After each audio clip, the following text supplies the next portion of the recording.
I'm sorry I didn't wait. I didn't tell you before. You're pregnant. And I really can't wait till after class to tell you this, but I really want to tell you this really badly now. Of course. Can I tell you? I don't know. Is it okay that we're live? Oh, are we live? Yes. So maybe after class. Well, I wanted to say this need not be. Oh, okay. Wonderful. This need not be. That's right, until after class. No, I love it. Tonight's class is section 4 and or chapter 4, and in the annotated, I'll grab the blue book. I always forget to do that before class. That's right. But to see if it's in the same place, right, and the title is "This Need Not Be." You know, if you look at your life, I've looked at my life as we kind of did an overview, Anna and I did, of this section. And do you feel at times like you lack energy, you lack enthusiasm? Well, this need not be. That's right. Life doesn't need to be where you're just kind of getting pulled through it. Any negative emotions. Negative emotions. Any negative emotions need not be. This blue book real quick. It's right here, baby. It's right here. Hey, you need not do that. Same place? It's 6. It's 4:4 in the blue covered edition. Oh, so one section before. Two sections before. So in the blue book, it's 4:4, and in the original edition, it is 4:6. All right. All right. I think I'll type that in here. Okay, great. That's wonderful. That's a great idea. And you, my love, can start reading for us. Because we were just talking about how we both slow ourselves down in reading. You guys want to read tonight? What was that you said? I said, do you guys want to read tonight? You want to really get into it and read? Yes. From the course? Let's do it. Let's do it. Let's dive right into it. All right. We're going to talk about some of our well-known bad attitudes and bad moods, and what A Course in Miracles wants us to know about our bad attitudes, bad moods, what they mean when we experience them, and how to shift out of them into something more positive and productive. So it's like a cure-all of a section. To me, it's one of my favorite go-to sections whenever I'm in a bad mood or whenever I've got some kind of bad attitude going on. Which is hilarious because I do.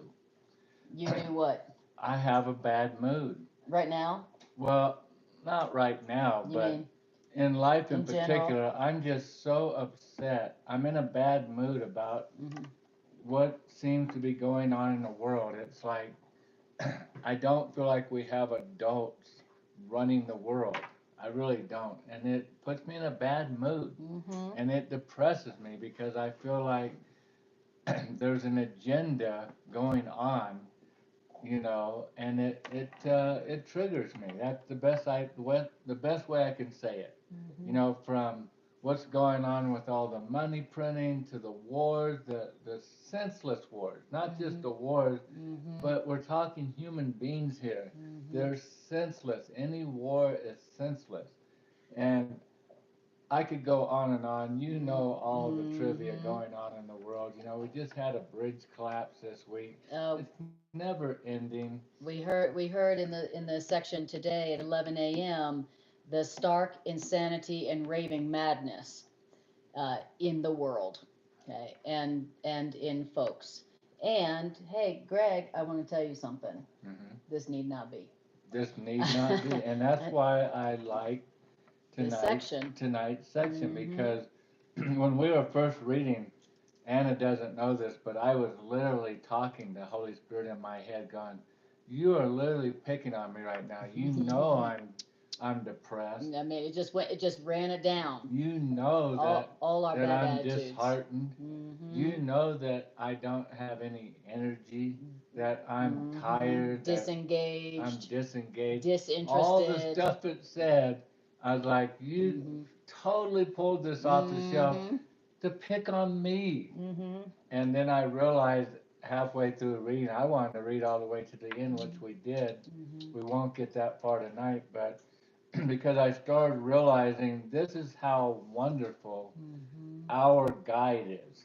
Whatever you want to call it, your higher loving self, Holy Spirit, our guide is if when we ask, and I did the most unengaged, disengaged prayer. I was just like, Holy Spirit, you know what to do. You know what we need.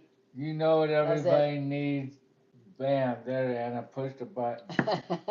and it was like the shortest, simplest, I don't even want to pray to you, Spirit, but because we're supposed to be honest. And that's all Spirit wants. That's it. That's all Spirit needs. Tiny bit of willingness. That's all Spirit needs. And then it just coincidentally takes us to, and I know this isn't for me, to a section that we're going to need to hear. Yes. So, thank you, Spirit. So this section catalogs our bad moods and bad attitudes, what they mean, where they really come from, and how to shift into a mood that is energizing and inspiring and productive. Is it 6?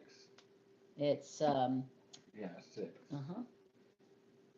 So in the blue covered edition, it's 4:4.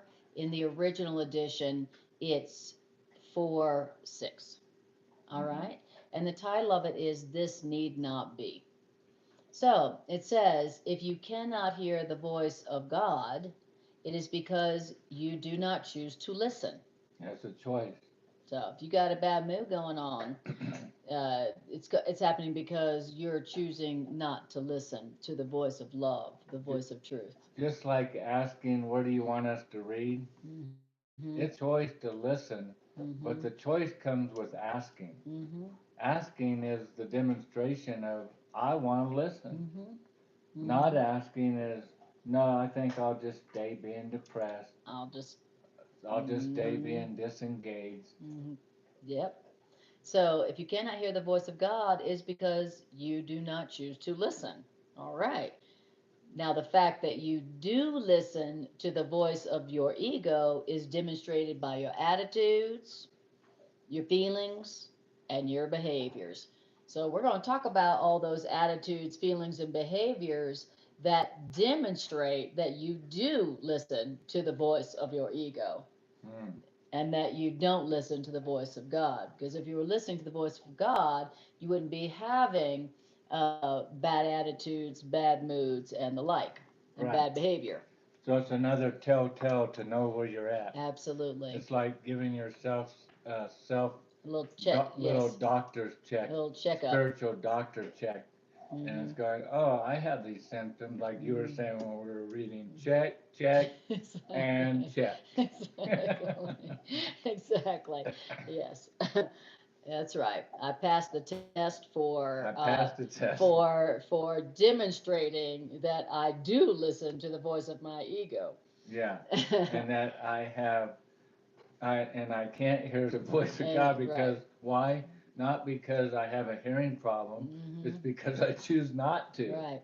It's a choice. It's not because God doesn't talk to me. God talks, it's not because God talks to somebody else, because I do not choose to listen.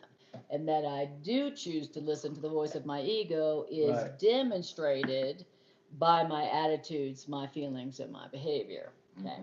So it says your attitudes are obviously conflicted. Okay, so we're talking about your attitudes, your feelings, and your behavior. Let's start with your attitudes. They're obviously conflicted. Okay. And then it says, now in your feelings, they have a very narrow range of variation on the negative side. But your feelings are never purely joyous. And now let's talk about your behavior. And your behavior is either strained or unpredictable. So we just ran down our attitudes, feelings, and behaviors. Yeah, so just those of you that have tuned in, let's just see if any of these seem to strike a chord. Would you read those over, Vanna White, again? I will. Turn those little letters over again. I will. All right. It says, the fact that we do listen to the voice of our ego is demonstrated by our attitudes, feelings, and our behaviors. For instance, your attitudes are conflicted. One moment you have a good attitude, next moment you have a crappy attitude, conflicted, even on the same topic. Yeah. Check. Your feelings have a very narrow range of variation on the negative side. Yeah, it's like this is wrong, that's wrong. Can you believe they're doing this? Can you believe this just happened? Exactly. I can't understand why this is going on. And your feelings are never purely joyous. I don't know if you've noticed. And then let's talk about your behavior. And your behavior is either strained or unpredictable. Check. Exactly. Check. And that's what proves that you do listen to the voice of your ego. Yet the voice of your ego and having conflicted attitudes, narrow range of negative emotions, and strained or unpredictable behavior, this is what we want. To be swaying to the negative. Yes. It's like that's why we turn into the news. We want to hear the bad news. That's right. Give it to me. Give me some bad news. I need a fix. Exactly. This is all this negativity, all of this bad attitudes, all of these conflicted attitudes, and all these this strained and unpredictable behavior, and all of this negative feelings. This is what we want. This is what we want. It says, and how do we know? Because this is what you are fighting to keep. And these negative emotions, feelings, and behavior, obviously it's what we're fighting to keep, because this is what we are vigilant to save. How do you know? Because when you're having a bad mood and somebody tells you, this need not be, do you say, thank you so much for that reminder? You say, you know what you say.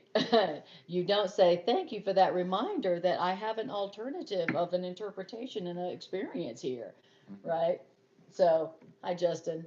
So, when you're having a bad mood and somebody tells you there's a better way, there's an alternative, this need not be, you damn near bite their head off, which indicates what? That you want to feel bad. You want your bad mood, because when someone tells you there's a better way, this need not be, you're mad at them. You feel like they are not a good friend. That's how we know that this is what you want. This is what you're fighting to keep. And I like how it came right out the gate and gave us the telltale. In poker, it's called a tell. You can tell what's going on, even though it's trying to be hidden. That's what a telltale sign is. Something trying to be covered up and hidden, but something's happening that you get the information anyway. You give it away. And the information here is, look at your feelings and how are you feeling, because how you're feeling determines, it can tell you right there, it's the thermometer to tell you, am I listening to my ego or am I listening to the voice of love? Right.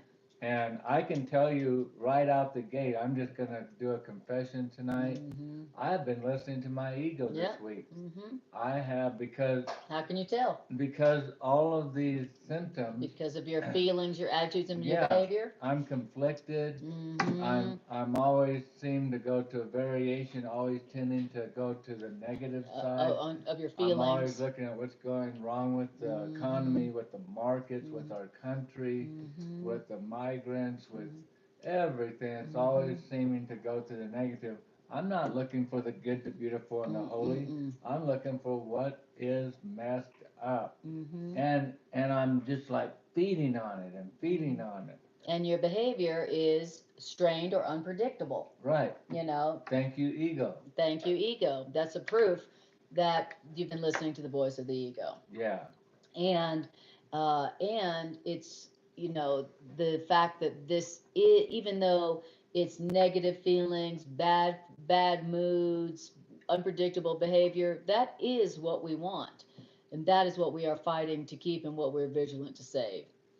And also, you want it because our mind is filled with schemes to save the face of our ego, and we're not seeking the face of God.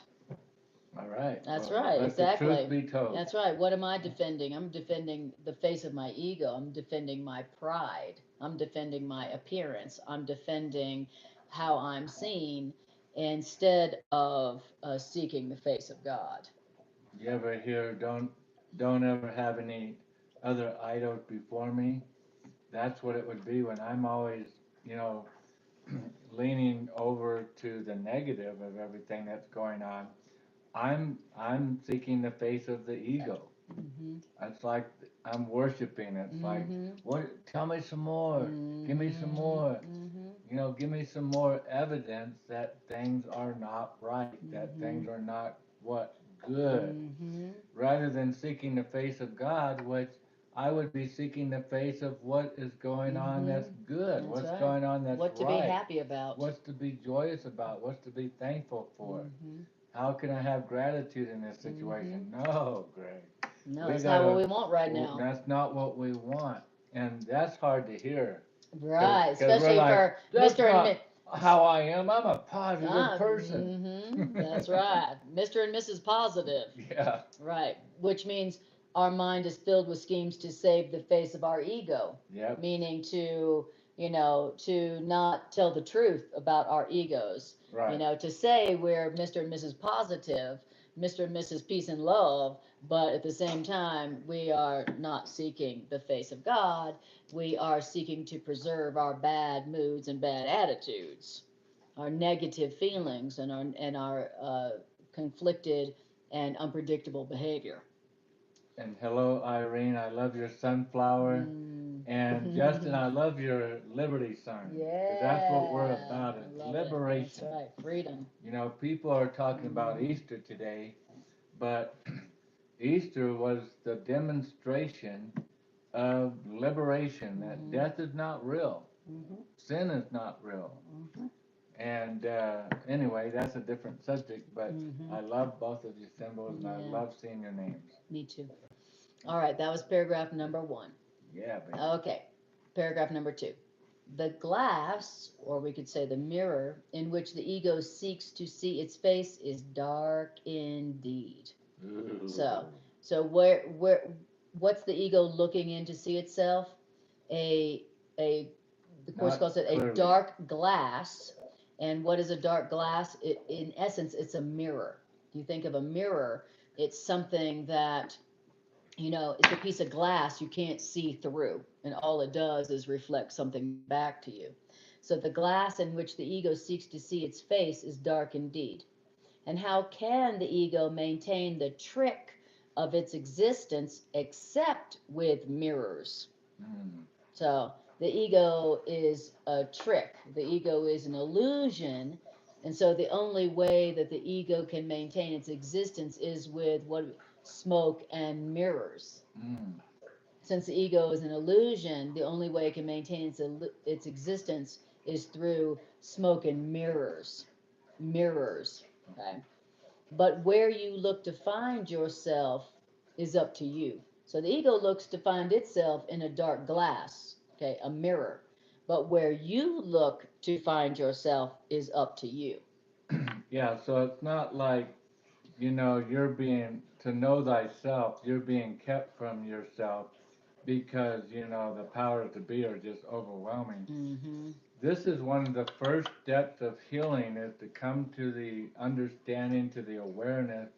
I don't want to be healed. I want it this way. Yeah. And so I want the ego. The mirror is just showing me my desire. What was that last part you just read? How can how can it maintain the trick of its existence except with mirrors? Yeah, except for reflecting back to you what you want. If I don't choose to want this, I'm not going to see this, negative, this stuff that doesn't bring me joy. I'll see a different world. But for some reason, it sounds sick and morbid, and it is, by the way, Yep. that I wouldn't want to be joyous. Right. It can only come from a belief that I don't deserve it. That's And right. that's one of the underlying themes of A Course in Miracles is getting us to awaken to the understanding Mm-hmm. that we don't believe we're worthy, that we deserve love, that we deserve joy, that we Mm-hmm. deserve punishment. Mm-hmm. And so the ego's just showing us a mirror Yes. of what we want, or you could say of what we believe we deserve. Mm-hmm. Amen to that. Yeah, the what it's wanting us to see here is that we are choosing to hear that we are choosing to listen to the voice of our ego instead of listening to the voice of God.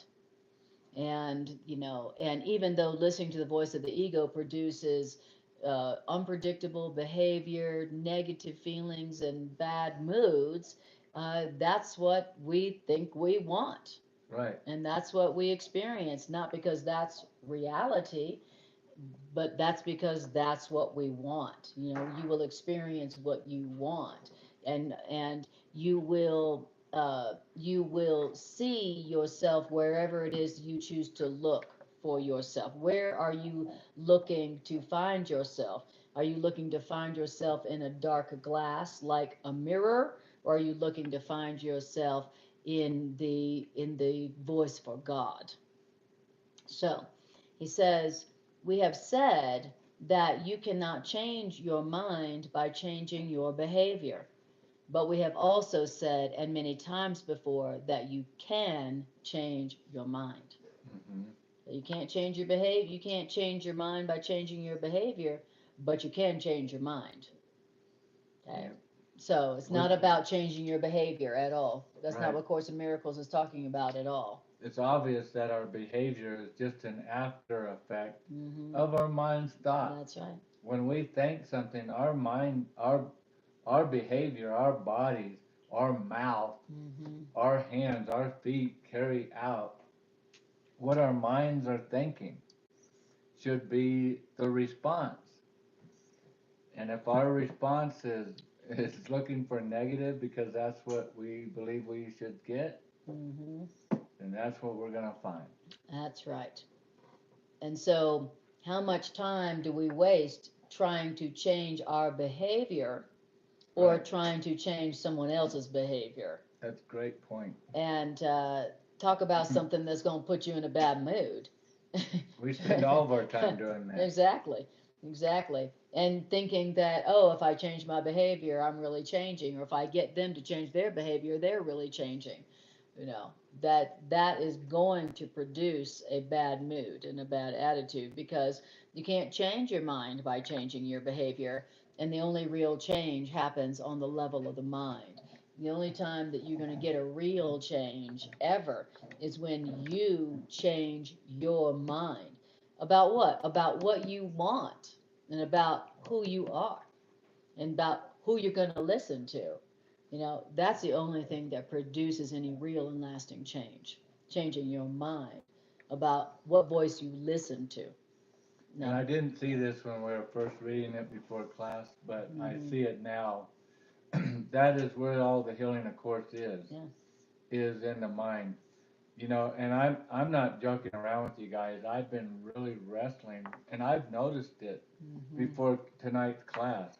This like I can't explain it fully, but I can say it in that I've just been really heavy this week, like a super heaviness, and I've been like praying like down in the dungeon up to God, like like help, because I feel like the weight of the world is so strong right now. The woes of the world are so prevalent right now, and I don't know if you call it an Empathy. empathy for Mm-hmm. The world. for the world, or that I really feel it strongly. But I do. I feel it so connected that there's so many woes seemingly going on, and it's really draining my energy strong. Like I can't get up and do stuff. I don't Mm-hmm. have the will to even do stuff. Is how I've been feeling this past week or so. Mm-hmm. And so this is really fitting for me because what my what I'll hear whispered into my spirit is well, you just need to change your behavior. Mm-hmm.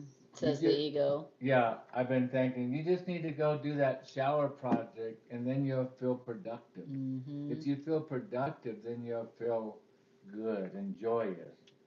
And yet something in me is like, no, that's not it. And I've known that's not it. And that's what's even been making me heavier is knowing that I recognize that's what I love about the course is when you're in these funks, as we call them. I'm in a funk. The course, if you're a student of a course, you recognize it. I mean, you're like, oh, okay, Mm-hmm. all right. I recognize you thought. I Mm-hmm. recognize you attitude. Right. But you start recognizing where you're at. But up until this reading tonight, I've been at a loss of what to do about it. And so I'm so thankful for this reading Mm-hmm. from Holy Spirit tonight because it's what I needed to hear Mm-hmm. is I need to change my mind. Yeah, And it's exactly. a reminder that that's where all of our power is the renewing of our mind.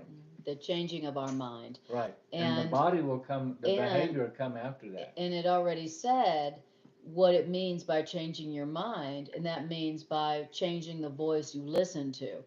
And so, what this is telling us is the reason for the bad mood is not what we think it is. The reason for the bad mood is because we are choosing not to listen to the voice for God. We're choosing to listen to the voice of the ego. And that's why we're in a bad mood.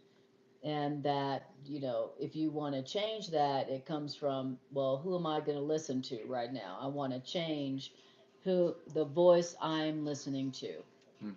No, and that's what produces a change in your behavior. Yeah, if you wanna feel more loving, don't listen to all hate speech. Right.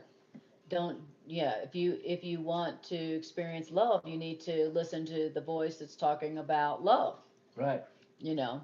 So, all right. And then now it's going to tell you how to know when you have listened to the wrong voice, in case you don't get it yet, unless you didn't hear how to tell when you're listening to the wrong voice, the voice of your ego. Now it's going to clarify.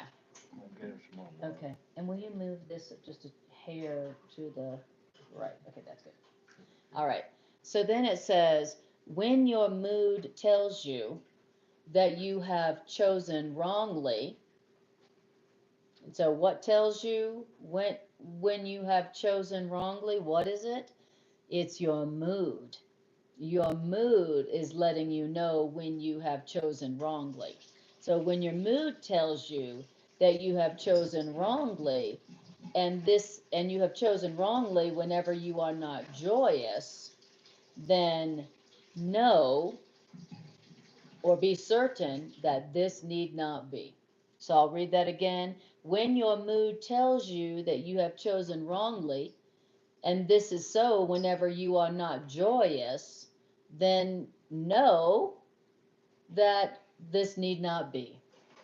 I am not joyous because I have chosen wrongly, and I know that I have chosen wrongly because I'm not joyous. Yeah, what are my symptoms? Yes, what's the symptom? I am not joyous right now. And Oh, okay. and how good does that feel? This need not be. I don't have to feel this way. It's interesting that the answer to a bad mood is not to change your behavior or change somebody else's behavior. The answer to a bad mood is for you to recognize that you're in a bad mood because you have chosen wrongly. You're just listening to the wrong counsel. You just listening to the wrong counsel. You know, you're in a bad mood because you are listening to the wrong counsel, meaning you're listening to the voice of your ego. Okay. And you know that you have chosen to listen to the wrong voice whenever you are not joyous. Wow. Whenever you are not joyous, it says whenever you are not joyous, you're not listening to the right voice. And no matter how not joyous you are, this need not be.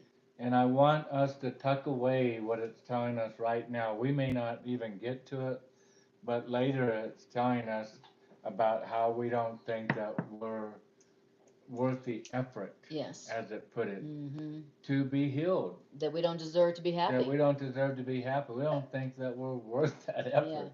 You know, the image that we have of ourselves is so puny. So pitiful and puny. So pitiful and wrong. So unworthy. But we're being told, hey, you don't have to have that image. God doesn't have that image of you. Would you like to elevate yourself to arise, to resurrect, as they would say, to God's level of thinking of your image? Well, to do so, here's the steps. First of all, you have to be willing to put out the effort to know where you're at right now.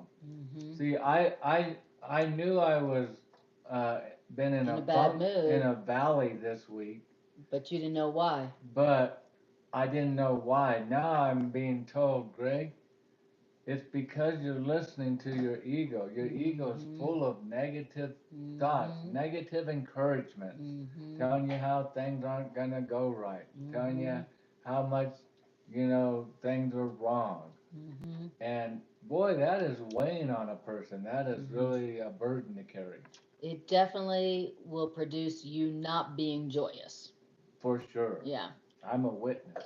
Okay. And whenever you are not joyous, in every case, you have thought wrongly about someone that God has created. In every case. In every case. If you're not happy, if you're not joyous, in every case, you have thought wrongly about some brother or sister that love created and that you are perceiving images that your ego makes in a darkened glass. Well, I can see where this, if we get to any kind of guided meditation, where this is going to go tonight. Because now it's telling me, and I missed this part, to be honest with you. This must have been a paragraph you were reading or something. Because I missed this when we were reading before class. Because now it's saying, okay, number one, do it. It's like coming to Grease Monkey and going to do a check-off list. Okay. Are you joyous? No. All right. I'm not joyous. Okay, well. Okay, and I just left it at that. I'm not listening to the voice of love. I'm listening to the voice of ego. But it goes on to the next step. The next step is no. In every case, Greg. In every case, Greg. That you're not feeling good. That you're not feeling joyous. In every case.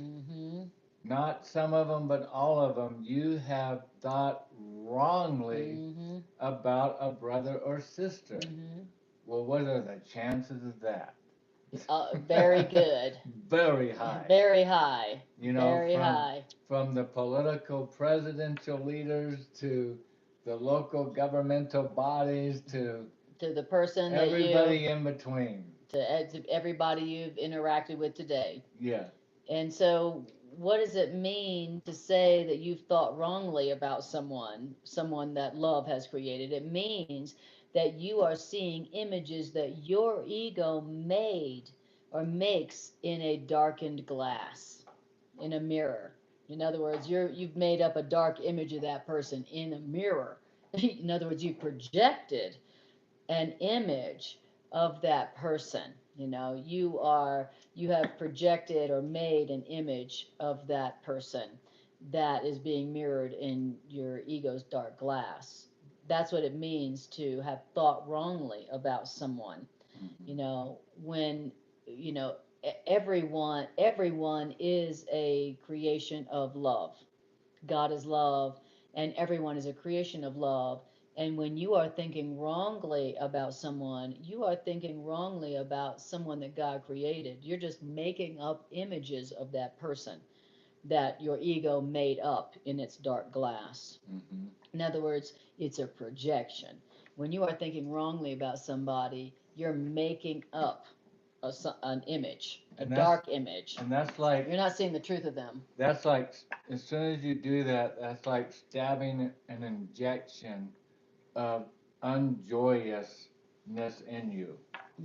Now, whenever I'm doing that with a brother or sister uh, that God created, and I'm thinking wrongly about them, in other words, I'm judging them wrong. I'm perceiving them wrong.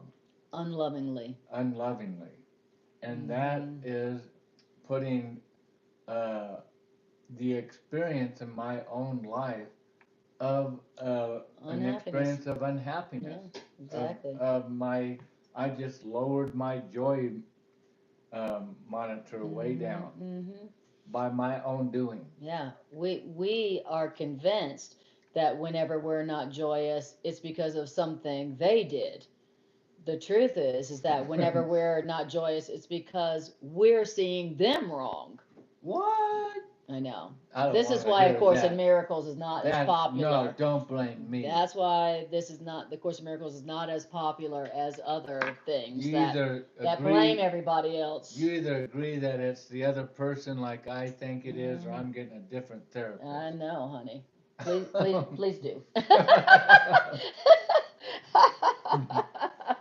I'll give you your money back too.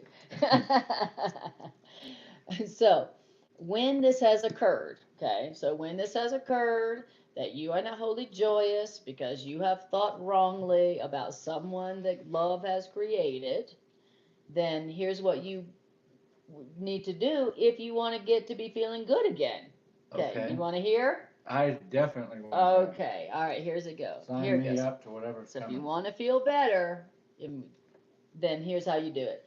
First thing you do is you think honestly what you have thought about that person that God would not have thought about that person. That's the first thing. What is it that I was thinking about that person that God would not have thought about that person? Well, let's see, I was thinking that they were a total egomaniac freak who just is insane and crazy and needs to be locked up. Okay. Let's see. Do you think God would have thought that about that person? First of all, for me, honestly, when we were reading this together. You mean when I was reading it? I was thinking, I don't have wrongly thoughts of others. What? I just have lovely thoughts of others. You were thinking that? I really was thinking that. Wow. And so, for me, I have to step back You have to be honest. And I have to be honest and go. You were not thinking and I honestly. have to recognize, okay, I have the symptoms. Yeah. I have the symptoms. I took the reading. Yeah. And my temperature shows, I'm not joyous. And so in every case, this comes from, unloving thoughts. Having thoughts in my mind. That's what thoughts are about my brothers and sisters that are wrong. And that's what's bringing this reaction that I'm having in my life of not being happy and joyous into my life. And so for me, again, and this is all just being honest in our relationships with each other here in our class, is that's how strong the ego is the ego was offended when I heard this. You have loving wrong thoughts of others? And that's why it says think honestly. Yeah, because think honestly. Most people are not in the habit of thinking honestly about their own thoughts. That's not how I am. I am only loving to everybody. I only have good thoughts. I love everybody. I don't hate anybody. I'm always telling other people to be blessed. I don't hate anybody. I'm always trying to give them what I want back. And that's why the author says think honestly, because it knows we are not honest. No. Typically, when it comes to our thoughts, in other words, we're in denial about the true nature of our thoughts. And so that's why when we have a bad mood, we just assume that it is coming from other people's bad behavior. Right. We're not honest. We don't even know the truth wrong about our thoughts. We don't know what we're thinking. because we're not looking at our thoughts. We're always looking at other people's behaviors. Right. And we're always blaming other people's behaviors for our attitudes. In other words, we're not honest about our own thoughts. And that's why it has to tell us to think honestly, because it knows we don't. And so if you're going to think honestly about this person that you have judged, or that you've had an unloving thought to, you have to ask yourself, what is it that I have thought about this person that probably God would not think about them? And not probably, but definitely. And for me, when we were reading it, what it made me do and why I was offended is because I had to go into my archives and even dig through it and find anybody that I've seen wrongly. Next time, just ask me. and once I did, I didn't have to ask you. There was a pile of them. A pile. They were all over the place. Yep. The people that I have thought wrongly about. I mean, they were all over the place. Yes. And it wasn't just one. Yeah. There's a multitude. And that's probably why I've been in a multitude of unjoyous emotions. Yeah, very good. Because I've had a multitude of unloving thoughts. Yeah. That's why you've had unpredictable behavior. That's why you've had conflicted attitudes and a narrow range of negative emotions. And me too. I was going to say, yeah, and me too. You've been wonderful. And me too. No, I said me too. I too have had all the same. Okay. And so remember, this is what we're supposed to do when our mood indicates to us that we have chosen wrongly, that we've listened to the voice of our ego, and that we've thought wrongly about someone that love has created. So what we're supposed to do if you want to feel better, and that's a big if, I know, is to think honestly what you have thought about that person that God would not have thought. And that's number one. And number two, you need to think about what you have not thought about that person that God would have you think about that person. That's two. Get ready for the third step. The third step, if you want to feel better, is to search sincerely for what you have done and left undone accordingly. So according to what I have thought about that person that God would not have thought, and what is it that God does think about that person that I haven't thought, then what is it that I need to change according to? What do I need to change my thinking according to what God would have thought about that person? Yeah. And again, when we're reading this, I was doing that because at first I was offended, like I don't have no worries. I'm just not joyous. It's an accident. But I don't have anybody I haven't been thinking wrongly about. No. But I could be wrong, but I think just in your willingness to look into the well there to see, is there anybody in there? That's right. That Holy Spirit will be like, I'm so glad that you looked. And if you're being honest. If you're willing to look, Holy Spirit will look with you. And I started seeing all kinds of people. I mean, all kinds of grievances. From everywhere. Yeah. And a whole slew of them. And to where I couldn't even, start sorting through them. Because that seems to be how crazy our world is right now. But at the same time, it became, for me personally, it became easy because I'd be like, okay, let's take this political person. I won't name one an example, but just any one that was personally upsetting me right now. How would God look at them? And like in Anna's class today, well, God would look at them with pity. God would look at them with compassion. Mercy. And mercy. Yeah. And just like God would look at me that way, And so once I started looking at those people, I started looking at them immediately it's so weird how I could somehow know that the way I was looking at them was not the way love, Yes. God, Creator, their Maker, Yes. would be looking at them. Their parent Yeah. would be looking at their child, not the way I was looking at them. Right. And it was obvious to me. And so, again, as we're reading, it was so funny because I was expecting a spanking, from Spirit. I was getting mad. You're picking on me here. But Spirit's like, no, I'm not picking on you. I'm really trying to be helpful. And this is helpful for you when you're seeing people wrong. All you have to do is look at them and think, well, how would God think? And and magically it comes to you, well, God wouldn't be thinking that way, the way I was thinking. And then the healing starts to happen because now you have to what? You have to change your mind in accordance to the way God would be looking at them. How is God looking at them? And that's how I want to look at them. And that's what'll bring back my joy. Yeah. And my peace and That's my right. happiness. That's right. And is that my goal? Is that my agenda? Right. And that's where it comes down, If I don't want to look at them that way, then the Course is right. It's because I don't want to listen to the voice of God. I'd rather be right about them than actually happy. Right. I'd rather be right about them even when I'm wrong about them instead of being happy. Right.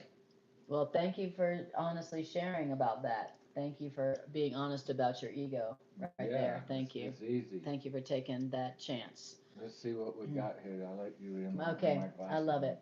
Justin says, I've been thinking incorrectly about the status of the world. Nothing that actually affects my day to day. Right, exactly. The distractions seem new and worse, but it's always been here to keep me from loving. Very good. Exactly. Except I have let it affect my day to day. It has paralyzed me on and off. That's exactly right. So relate to that. And so you think that the things that you're like, let's say we're having unloving thoughts about things that are happening seemingly far away from us, like in the political sphere or the worldly sphere. It seems like it's not affecting us because it's not, in our day-to-day sphere. But the truth is that any unloving thought that we are having about another person that God has created is going to negatively affect our self. It is negatively going to affect our ability to experience joy. Right. Whether that person, whether that person, is, whoever rules the world or not, whether they're in your personal life or not, your unloving thoughts about them are affecting your joy day to day. And, thank you, Justin, for saying that you have noticed that when it affects you, it paralyzes you on and off. Well, that's exactly what our unloving thoughts about others actually does. It paralyzes us. There are many names and synonyms for a lack of joy, and feeling paralyzed is one of them. Exactly. Feeling paralyzed is definitely not an expression of joy. And what a miracle to actually be hearing the real root cause of the negative feelings and emotions that we are experiencing. It is a miracle to be like, oh my God, that is the cause. That is the root cause. I am hearing the real cause of my depression and my upset and my feeling paralyzed and my joylessness and my depression and my despair. And it's incredibly joyous because you're hearing the real problem, and so now you can experience the real answer. Until you know what the real problem is, there's no way you can fix it. No way. And that's why when A Course in Miracles tells you what's at the root cause of the bad emotions, the negative emotions, we should be jumping for joy because now we can actually do something about it and have an actual change in what has felt like it's been paralyzing us with unhappiness. Yeah, and that's a great point. I really was kind of ticked off and offended by this section because I really felt like the Spirit was literally picking on me because Spirit knew where I was at. But as you say, you can't fix what you don't recognize as not broke. If you can't see where it's broken, how in the world are you going to fix it? And the Course is so perfect in showing you and me where the root is. And you can dig, it's hidden down in the soil there, but the Course already knows where it's at and says, you don't even have to dig down and find it. I'll tell you where it's at. It's in you having a wrong judgment, a wrong perception, a wrong interpretation of your brothers and sisters. And that's where all your unjoyous experiences, emotions, feelings are coming from. You have the symptoms, and now I'm telling you where they're coming from. And now I'm in such gratitude and appreciation to that. Rather than being offended, I had to break through the ego. It was my ego, which we'll hear also later, is not even me. Right. The part of me that's not even me that I've identified to is the one being offended because it's getting ratted out. Yes. It's like, don't tell them what I'm doing. Yes. Don't give away. Don't rat me out. Yeah, don't give away how I'm controlling the mind of the child of God, this parasite on me. Yeah. Very good. All right. So beautiful. So we just heard the 3 steps about how to change a bad mood, a negative emotion, a negative feeling to an experience of joy. Okay. Now, if you don't want to, if you still want to listen to the voice of your ego and you want that bad mood, then this will sound crazy. This will not make any sense. Right. Or it will sound impossible to do. Or you're just stay offended. Thank you. Thank you. That's what I was wanting to say, is that the presence of feeling offended lets you know that there's a part of you that still wants to listen only to the voice of the ego and still wants the bad mood. Because why? Because why is it that we would want our bad mood? Why is it? Because we have learned that somehow that bad mood or that joylessness gives us something that we want.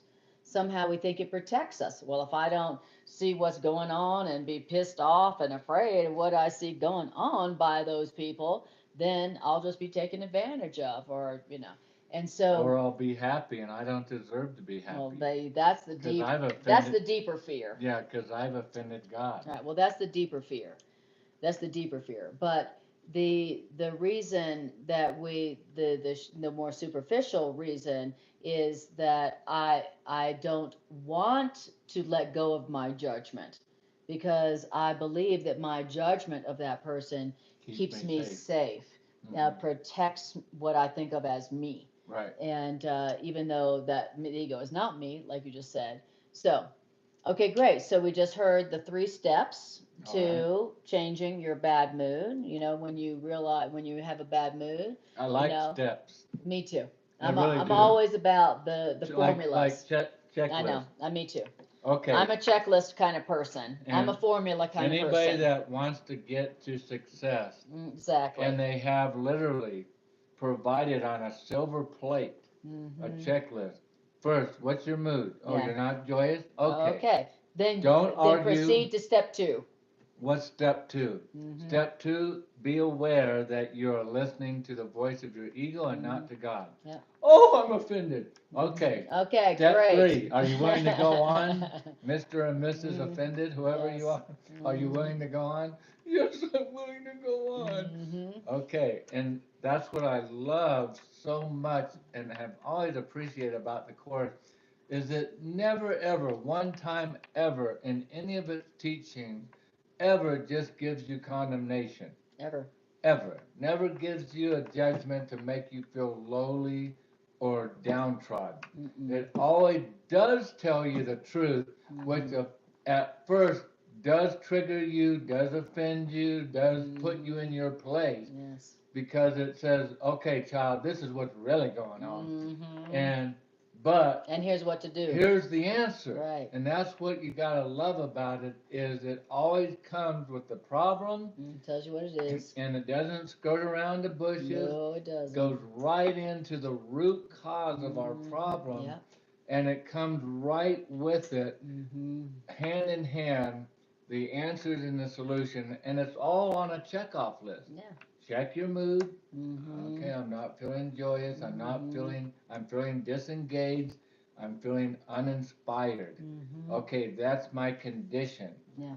Okay, when Anna, one thing I truly appreciate and love about her, when you tell her your conditions, she has all these herbs and formulas and concoctions that some look very scary to drink, but you take them, and guess what? It detoxes my system, it does what it's supposed to do, and it cleans me out. It works. And that's what the Course does. It says, okay, tell me your condition. Oh, ooh, all right. Okay. Well, the doctor's in, thank God. And the doctor's telling you what the formula is. What the problem is. To get, detox. That's right. And you know what they say about the truth? They say the truth will set you free, but first it will piss you off. Yeah. And so it's the same thing about medicine, like you're mentioning natural medicine. It may taste like crap and look scary. Yeah. But you might not want to do it, but it does set you free. It does work. You want to get healed. Exactly. And so you've heard the truth when you have that reaction of being offended, pissed off, like that's not my problem. Why? Because unless the truth is telling you something different than you thought, then you're not hearing the truth. Right. The truth has to tell you something different than what you've been thinking, because what you're thinking has been what's the problem, what's been producing the unhappiness. Right. So unless you hear something that is different from what you've been thinking, or unless you take something different than what you've been ingesting, then literally you're just going to have more of the same. And so that's why the true remedy is always going to be something that at first is like, oh, blah, blah, And what's our track record? When anybody ever tells you something opposing what you've been thinking, how often do you take that and go, oh, well, thanks for sharing. Oh, it's exactly opposite of everything I've been telling myself and everything I've learned from day one. I'm so happy to hear that. Naturally, you're going to be offended. Yes. And so that's okay, because it's that's a natural reaction to the truth. It's totally natural. You shouldn't feel bad, that this might be offensive to hear. Yeah, and that's why A Course in Miracles is not as popular as other systems of philosophies, religions, systems of belief. That's why A Course in Miracles is not that popular, is not as popular, because when people hear it, because it's so different than everything they've ever heard, they have a reaction like, that's got to be from the devil, or just like, like someone commented on one of my classes the other day, that's total bullshit, with about 5 exclamation points. I was like, oh, then, that's, well, how do you really feel? Exactly. Tell me how you really feel. So unless you have a reaction like that at first, there's a good chance that you're just hearing the same thing that you've always heard. What your itching ears want to hear. What your ego wants to hear, and which is not going to solve your problem, because it's not adding anything different. Right. So the truth has to be the opposite of everything that you have been believing, which is the real cause of the problem. So just remember that when you feel offended from something that you hear in A Course in Miracles, or something that you hear Greg and I saying, So beautiful. All right. Okay, so great. So we heard the checklist, the formula by which to change your bad mood into joy if you so desire that. Okay, we heard how to do it. And remember, it didn't say you have to understand any of that or believe any of that. It just said do this, do that, do that. Yeah. That's all it said. It didn't say you need to understand this, you need to accept that. It didn't say any of that. It said think honestly what you've thought that God would not have thought about this person, and then think about what God would not have thought about this person, that God would have you think about this person, and then search sincerely for what you have done and left undone, behavior, action, and accordingly. Search sincerely for what you have done and left undone according. The way you have thought of this person. Yeah. And then change accordingly to the way you know God would have thought Exactly. about this person. So if you're like, well, I thought that they were the biggest jerk I ever met, and I'm sure God would have thought that they were a perfect child of God, then do according to that. You know, now take action according to what God would have thought about that person. Okay. Yeah, remembering that your symptoms came from the way you were doing it. That's right. The way you were thinking. You want to change, you need to make a change. That's right. If you want to have an experience of change, you need to change what? How you are thinking. And then have your behavior be according to your change of thinking. It says, and then change your mind to think with God's. Right. Exactly. That's the action that you would do according to, you know, your change of mind about that person. There's an old scripture that says that God's thoughts are not our thoughts, that God's thoughts, in fact, are higher than our thoughts, as the heavens are above the earth. But we might think, oh, well, okay, well, that's how it is. But that's not how it has to be. It's just telling us the current state that we're in. Our thoughts are not as high, as loving, as good, as right, as correct, as God's thoughts are. Yeah. But we can tune in and go, well, how would God think of this person? And in that willingness, it will come to us because we're willing to now look at it another way. The door's open, and now we'll start receiving, oh, God would, like you say, think this way of them, that they're deserving of love. God would think this way, and it would just go, we know the way that love would go, which would be in contrast to the judgments, condemnation, and the wrong thoughts that we've been having about them. And so, just because God's thoughts are higher than our thoughts doesn't mean we can't know those thoughts. We can change our mind to think with God's. Yeah, we can, even though our thoughts aren't there with God's, it doesn't mean they can't be there with God. They can. They can be. They can. We need to join God's thoughts. Right. And when we do, guess what? Without even reading all the other chapters, we can be assured that the remedy will be joy will be ours. You know, that's why God is full of joy, because God's thinking right. That's right. God's not thinking with thoughts of illness and sickness in God's mind.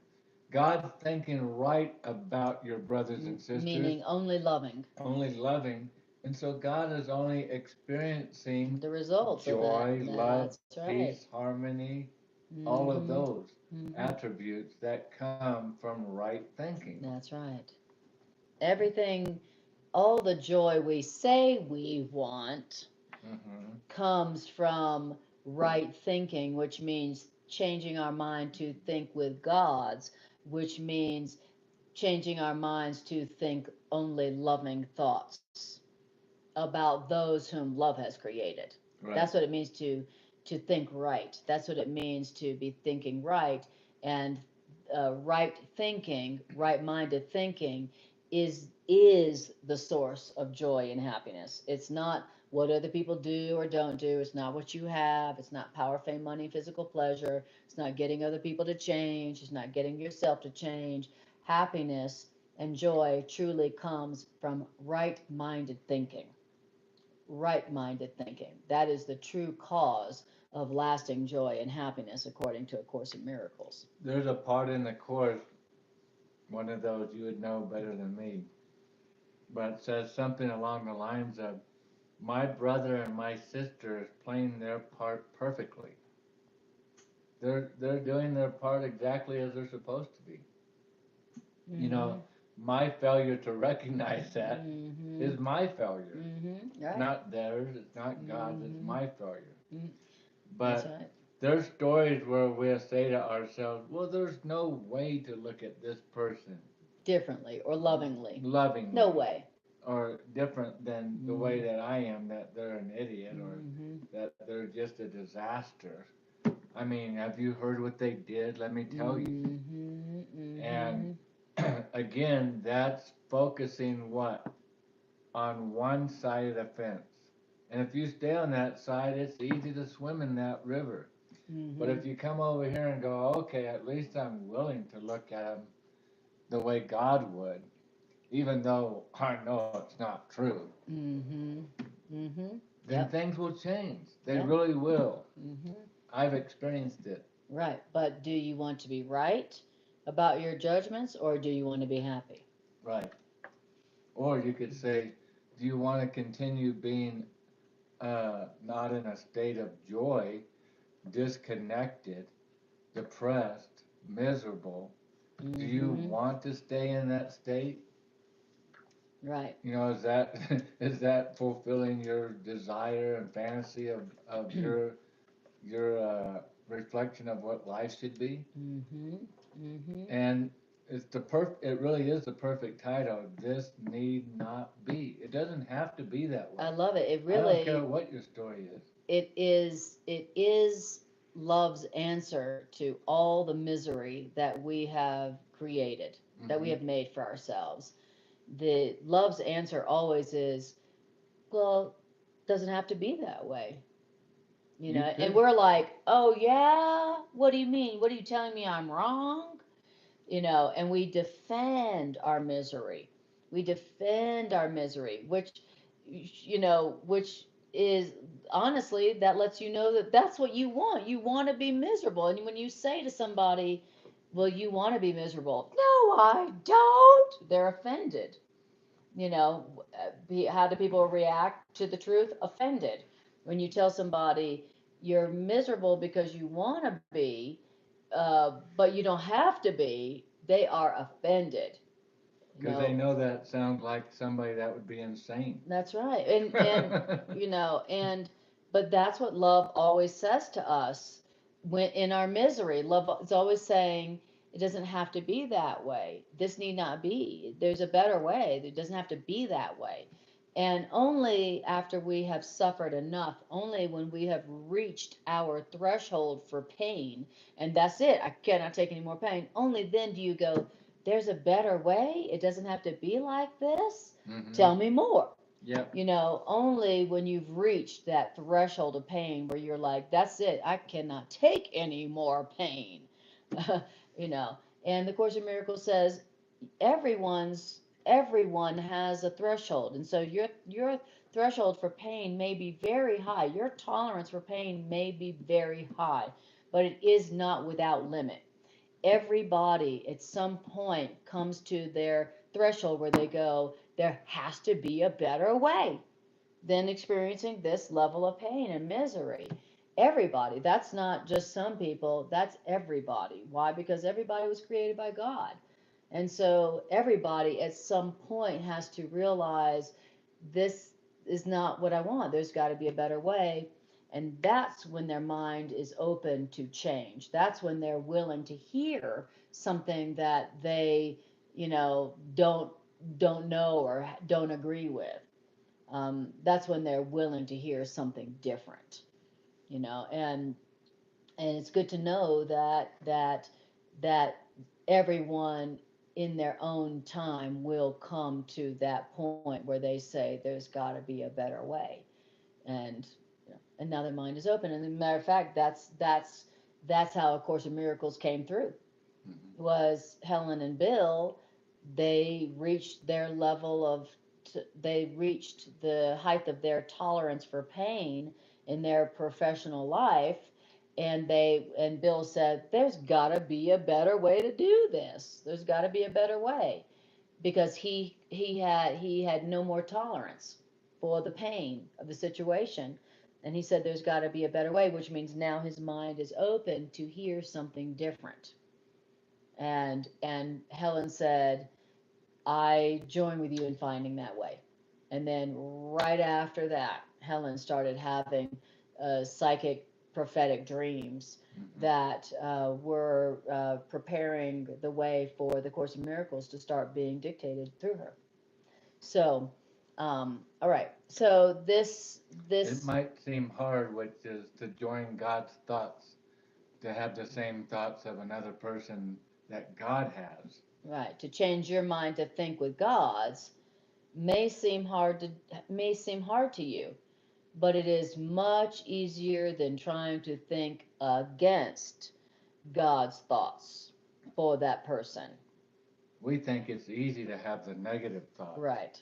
But it's actually, the truth of the matter is, once you start doing your conversion, being converted, this is really being converted. Mm-hmm. Once you do your conversion, it's actually easier to start having the correct perception, the correct thoughts of this person. Exactly. Yeah, because to think with God, you don't have to make anything up. Right. That's what I was literally going to just say that. You don't have to make anything up.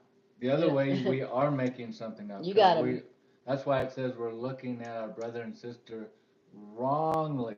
Which means you got to make something up. Yeah, you're making it up. You know, and to believe that and to keep that story, trying to keep a false story real. Yeah. That's what's hard. Yeah. What's easy is to come to the truth and to be able to see your brother and sister truly. Exactly. It's like we hear when we're children, you know, adults tell us, listen, it is much easier to tell the truth than to come up with a lie and keep that lie going. Uh-huh. It's much easier to just say the truth than to make up a lie and then have to defend that lie and keep that and remember that lie. You know, it's much easier to think with God, which means it's much easier to think loving thoughts about others, contrary to popular belief.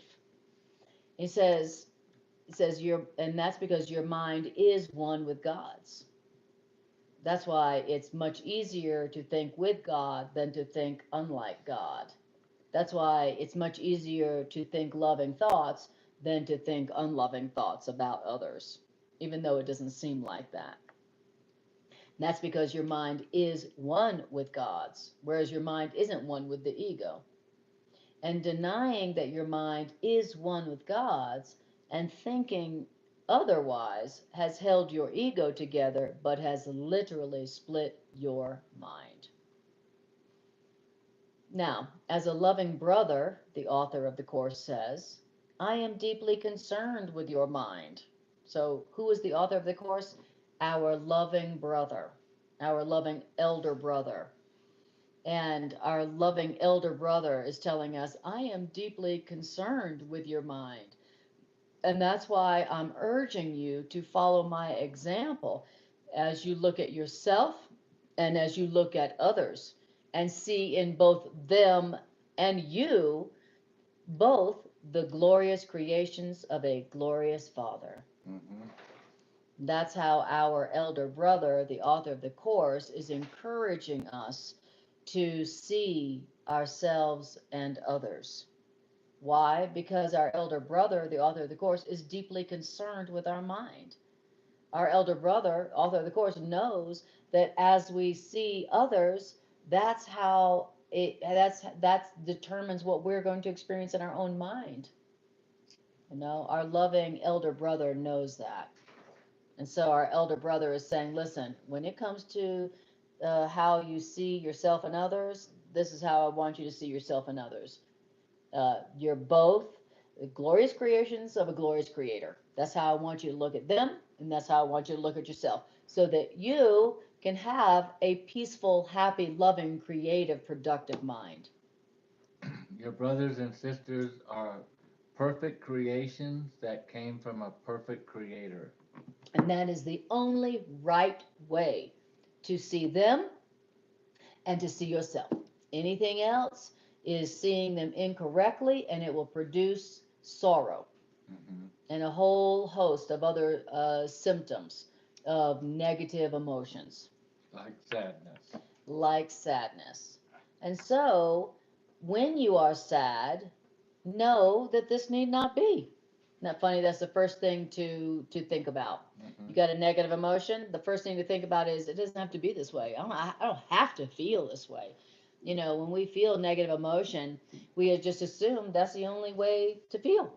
We just assume that's the only way to feel. And let's be honest. Just like I said, I've been thinking this week, or like today and yesterday, why am I sad? Why am I like not energetic? Falling asleep. And the last thing I thought of was I'm looking at my brothers and sisters wrongly.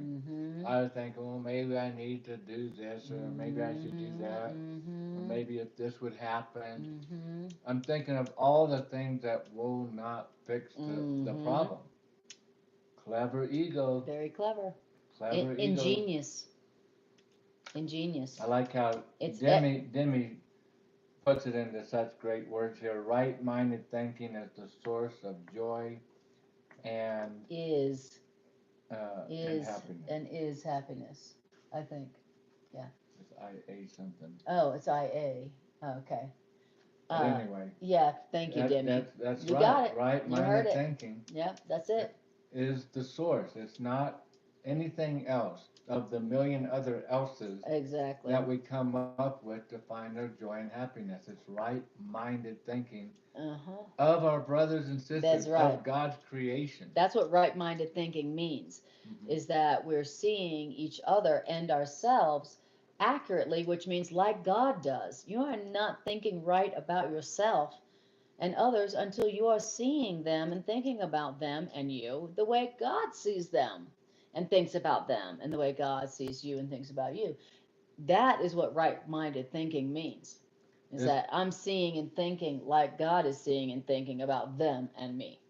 Yeah, this first sentence of paragraph 5, when you are sad, know, emphasize know, that this need not be, in parentheses, need not be, italicized, emphasize that you need not think wrongly of your brothers and sisters.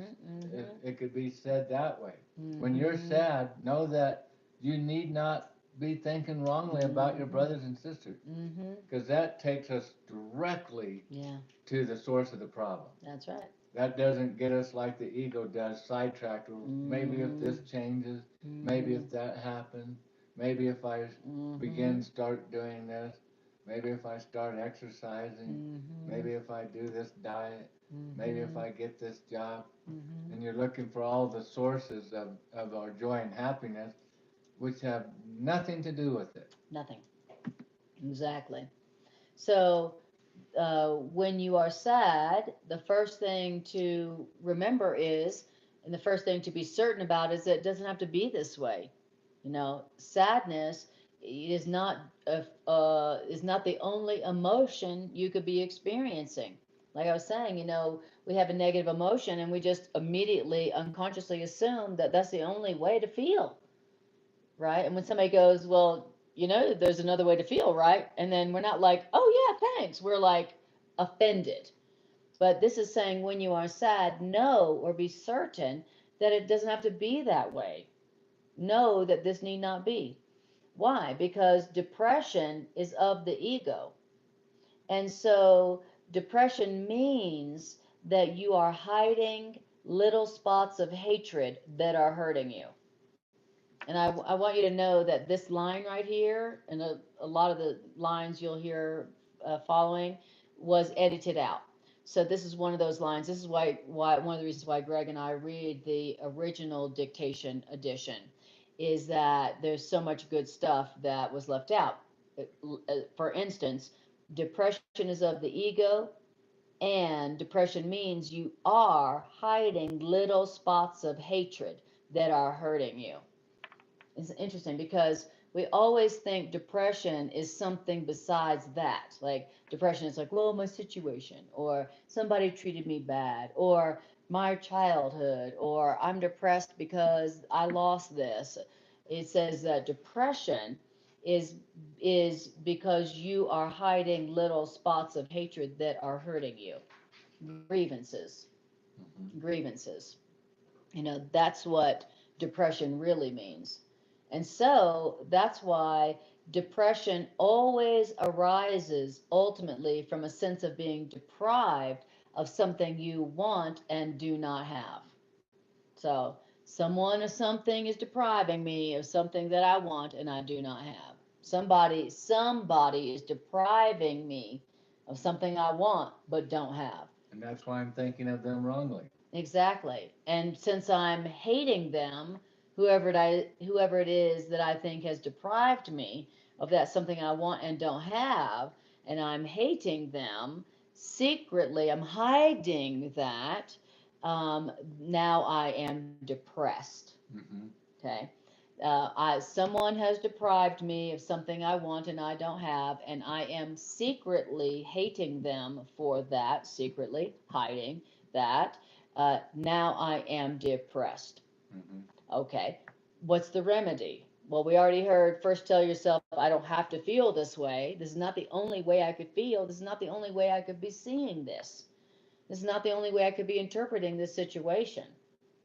That's the first thing. And then the second thing is know or be certain that you are deprived of nothing except by your own decisions, and then decide otherwise. As the answer to depression. That's what depression means. That's where it's really coming from. And that's the answer to depression. And if that is not what you ever thought was the truth about depression or the answer about depression, then hey, this might be the answer for you. Right. Because remember, the answer's got to be something that you hadn't thought of. It's got to be something that when you hear it, you go, that's offensive. That can't be it. Right. Or if it's not something you haven't heard before, then it's going to be something that you have heard and thought before, which hasn't reduced or solved the depression. So the answer has got to be something you've never thought of or heard before. Or maybe you've heard it, but you have never accepted it. Or made a decision. Right. Exactly. Okay. So I'll just read, now I'll do number 6, one more, and then we'll stop there, and then we'll be exactly halfway through. Remember we said if we get to 7? Okay. All right, so we just heard what to do when you are experiencing depression, when you are feeling sad, okay? Sad equals depression. Then it says when you are anxious, once again, know that all anxiety comes from the capriciousness, which means the unpredictability of the ego. And what? And remember, this need not be. So it says, and why is it that the anxiety need not be that you are feeling? The reason you need not be anxious is that you can be as vigilant against your ego's dictates as for them. Okay, so I love that when you're feeling anxious, he's saying be certain that your anxiety is coming from the unpredictability of your ego. I'm anxious because I don't know what my ego is going to come up with next. I don't know from what angle it's going to come from. I don't know what's going to happen next. It's totally unpredictable. I just don't know who's going to be the one or where it's going to come from or when it's going to happen. You're anxious because of the unpredictability of your ego.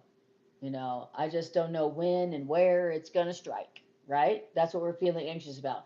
When's the bad stuff going to come? Where's it going to come from? Who's it going to be? When's it going to happen? It says what we need to know about that anxiety is that you don't need to feel anxious about what the ego is going to do, when or where or how. You don't need to be anxious about what the ego is going to do and how. You never know what the ego is going to come up with or what direction it's going to come from.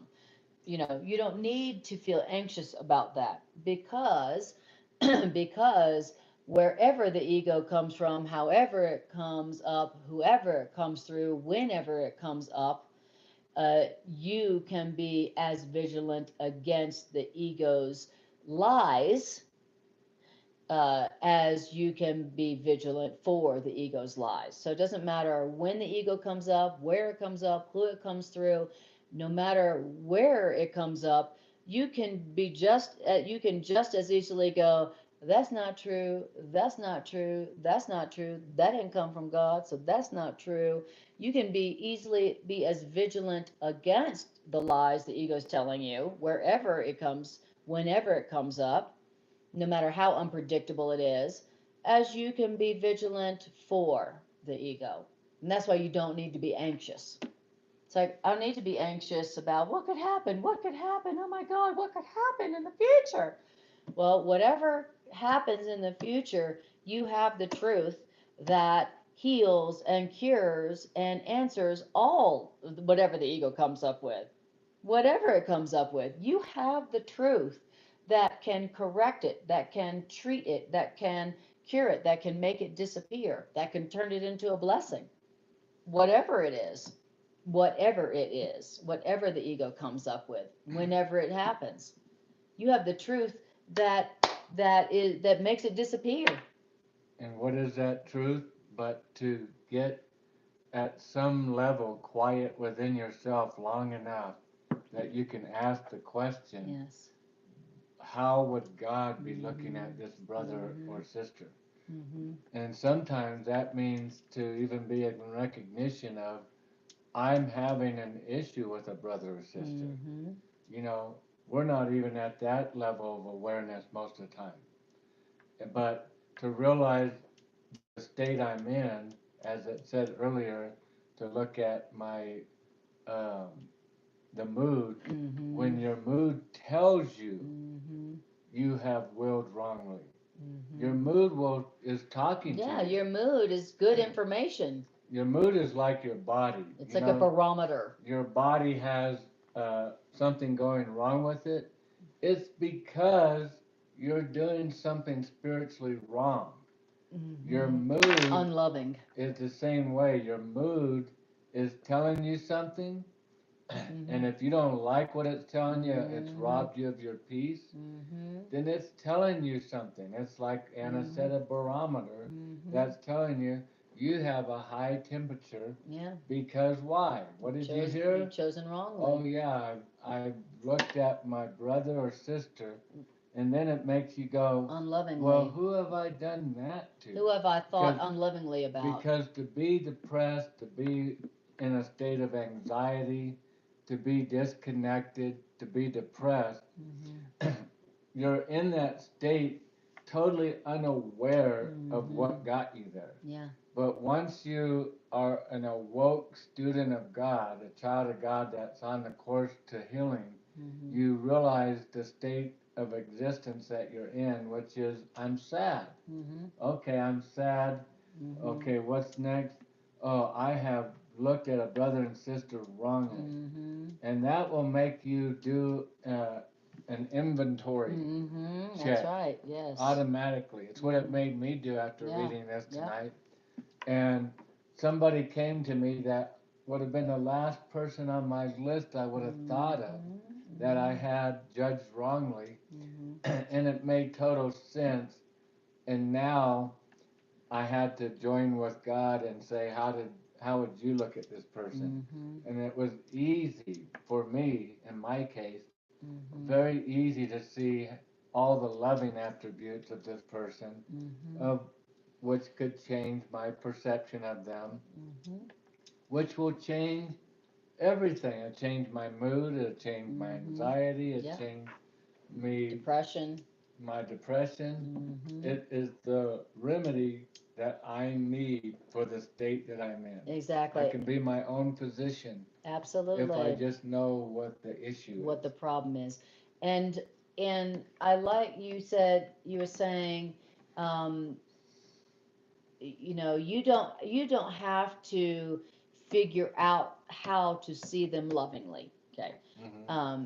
You aren't seeing them lovingly, so it's not about you figuring out, well, how do I see that person lovingly? The Course in Miracles is telling us all you have to do is ask yourself, what is it that I have thought about this person that God would definitely not have thought about them? So you don't even have to figure out how to see them lovingly. All you have to do is ask, I wonder how God would see them. Mm-hmm. And I wonder what it is that I have thought about them that God would not have thought about them.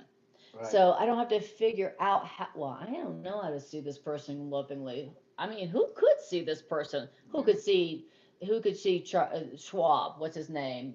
Klaus Schwab lovingly. Well, I don't have to figure that out. All I have to do is, well, how does God see? How would God see Klaus Schwab? And, what is it that I have thought about him that God would not have thought about him?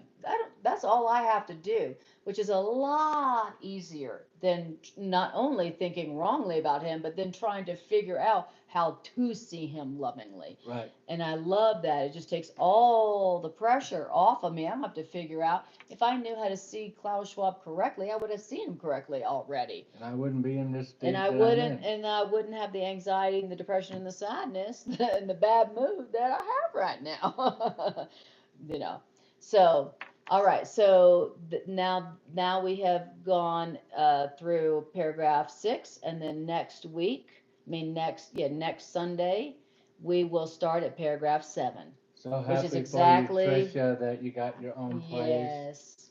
Good for you. Yes, good job, Tricia. We love hearing the story sometimes. Way to accept what you deserve. Thank you, Demi, and I agree. This was certainly powerful because it was really touched home for me tonight. Yeah. So yeah.